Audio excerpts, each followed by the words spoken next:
भारतीय दंड संहिता की धारा 320 का संबंध उन अपराधों से है जिनमें कोर्ट की अनुमति के बिना समझौता हो सकता है तथा कुछ ऐसे मामले होते हैं जिनमें समझौता कोर्ट की अनुमति से होता है। जिन अपराधों में दो पक्षों के बीच समझौता हो जाता है उन अपराधों को कंपाउंडेबल ऑफेंस कहा जाता है और जिन अपराधों में दोनों पक्षों के बीच में समझौता नहीं होता है उन अपराधों को नॉन कंपाउंडेबल ऑफेंस कहा जाता है। जिन अपराधों में न्यायालय की अनुमति के बिना भी समझौता हो सकता है उनको सीआरपीसी के सेक्शन 320 के उपधारा 1 में दिया गया है। हालांकि इस समझौते की जानकारी पुलिस को देनी पड़ती है। जिन मामलों में न्यायालय की सहमति से समझौता हो सकता है उनको सीआरपीसी के सेक्शन 320 के उपधारा 2 में दिया गया है। अब बात करते हैं कौन से अपराधों में न्यायालय की मंजूरी से समझौता हो सकता है और किन अपराधों में न्यायालय की मंजूरी नहीं चाहिए होती है, अर्थात पुलिस ही इस समझौते को करवा देती है। न्यायालय के अनुमति के बिना होने वाले समझौते। चोरी का मामला। इंडियन पेनल कोड की सेक्शन 379 चोरी के बारे में प्रावधान करता है। इसमें वह व्यक्ति समझौता कर सकता है जिसका सामान या कुछ अन्य चीज़ चोरी हुई है। इस मामले में पुलिस की मध्यस्थता में दोनों पक्षों के बीच समझौता हो जाता है। किसी को चोट पहुंचाना। इसके बारे में आईपीसी की धारा 323 में प्रावधान किया गया है। ऐसे मामले में वह व्यक्ति ही समझौता कर सकता है जिसको चोट पहुंचाई गई है या जो पीड़ित है, अर्थात अपराध का आरोपी समझौता करने की पहल शुरू कर सकता है। धार्मिक भावनाओं को चोट पहुंचाना। इंडियन पेनल कोड की धारा 379 के तहत यह एक दंडनीय अपराध है। अगर कोई व्यक्ति किसी की धार्मिक भावनाओं को जानबूझकर चोट पहुंचाता है तो आहत होने वाला व्यक्ति आरोपी के खिलाफ रिपोर्ट दर्ज करा सकता है, लेकिन पुलिस इस मामले में न्यायाधीश की अनुमति के बिना समझौता कर सकती है। किसी को गलत तरीके से बंधक बनाना। इस अपराध को आईपीसी की धारा 341-342 में अपराध माना गया है। हालांकि इसमें जिस व्यक्ति को बंधक बनाया गया है वह चाहे तो कोर्ट के बाहर समझौता कर सकता है। विवाहित महिला को बंधक बनाना या भगा ले जाना।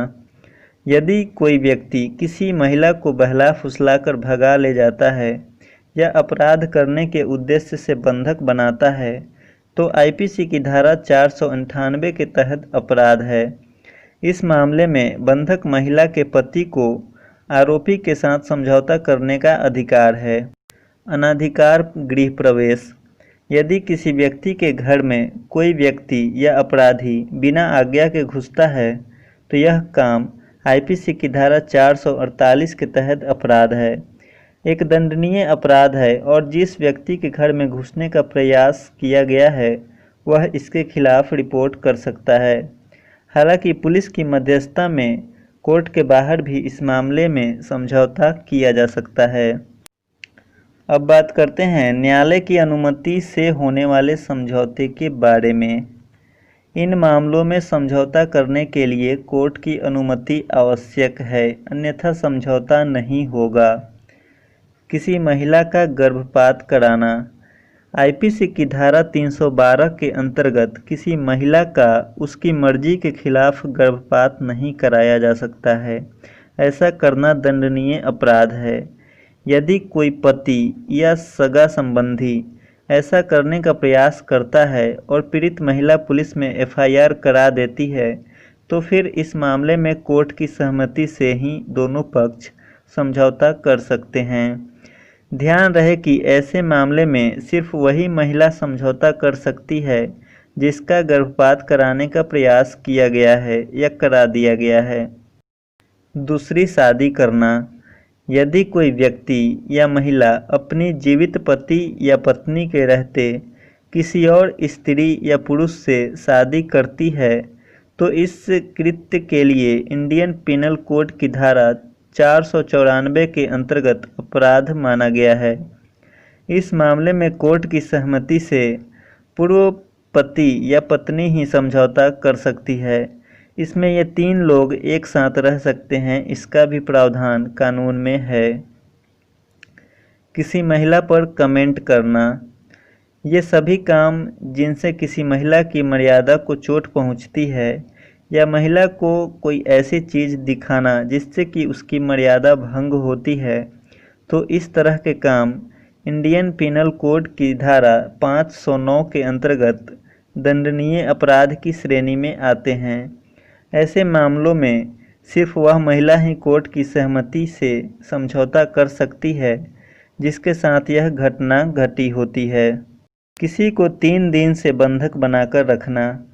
यदि कोई व्यक्ति किसी को उसकी इच्छा के बिना 3 दिनों तक बंधक बनाकर रखता है, तो पीड़ित व्यक्ति इंडियन पिनल कोड की सेक्शन 343 के अंतर्गत मामला दर्ज करा सकता है। यदि समझौता होता है तो कोर्ट की सहमति से सिर्फ पीड़ित व्यक्ति ही कर सकता है। 10 रुपये या उससे ऊपर के मूल्य के जानवर को मारना या अपंग करना।